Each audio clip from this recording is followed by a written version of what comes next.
Take the safe line, settle for a slow time.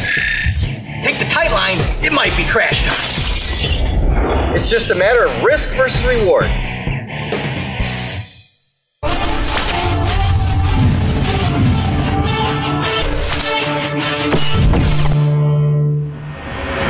Rotorcross.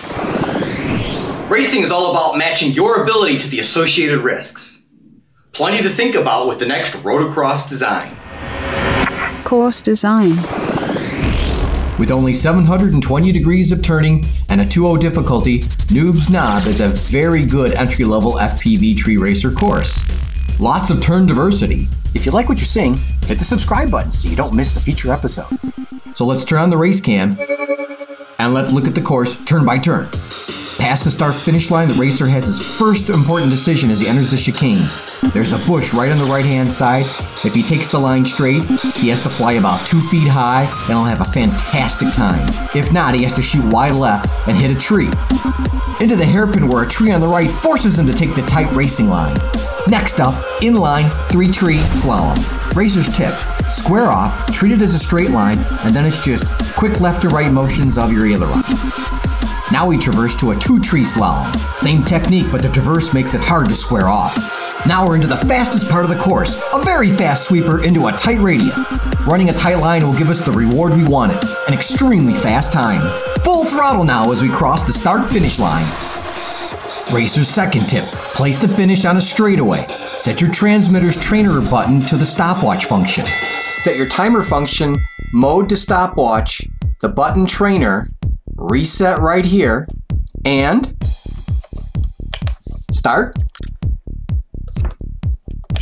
Stop. It's that easy. The moment you start timing your runs, you're an FPV tree racer. Now, let's go time some runs. Run timing. Okay, first problem. We need to charge the start-finish line. We had this problem in the pylon plethora video. Chicane coming up, we're going to take the low, fast line right under the bush. Into the hairpin turn, the right side bush pushes us to a tight line. Now we need a straight entry for the slalom. Treat it as a straight line. Aileron, quick right, quick left, keep it tight, quick right. Tough traverse for a 2-tree slalom. Go wide. Fast sweeper here into a left-hand turn tight radius. Gun for home. Push it, push it, push it. Get my finger on the stop button and stop. Was hoping to break 30, not to be had this time. Certainly lots of time left on the table. Let's go review the run. Run analysis. Our videos are grouped by content type. This video is in the Rotorcross playlist, but there's others. Check them out. Let's start with what worked. We chose the high-risk, high-reward approach for the chicane. We had to fly under a 3-foot bush to maintain the straightest line possible, and it worked.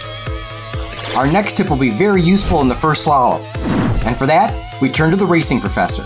One of the first things they teach you in racing is not to look where you are heading, but where you want to go. For example, in a hairpin turn, we come around our tree this way. We do not want to look here, but we want to look at the red star. That is where we ultimately want to end up. For the slalom, where we weave between 3 trees, we do not look at the current entry, but we look 2, not 1, but 2 turns ahead. That will make you fast, my racer friend. Excellent advice from the race professor as usual. Let's apply it to the slalom. Our eyes right now are firmly planted on the 2nd tree, and soon we shift to the 3rd tree. The straightest line is the fastest line. But on this hairpin, things didn't quite work out as planned. Our eyes should have been firmly planted on the left side of the tree. Instead, they were pointed in the direction we were going. And well, you can see the results. This is the entry to the 2-tree slalom. We started to get behind the turn, and this is called tank slapping. We're behind the turn and we're fighting our way back all the way. Not good. Some risks are worth taking, some aren't. So let's recap our takeaways from Noobs Knob. On inline slaloms, square off your entry. Give yourself time to hit the timer button, put the start finish on a straightaway. And as the race professor told us, look 2 turns ahead. So if you liked it, check out one of the other playlists. Hit the subscribe button, or check out one of the next videos. And don't forget all of our risk reward. And one more thing, don't forget to put your transmitter on timer. It totally changes your FPV racing experience. Until next time, go light it up.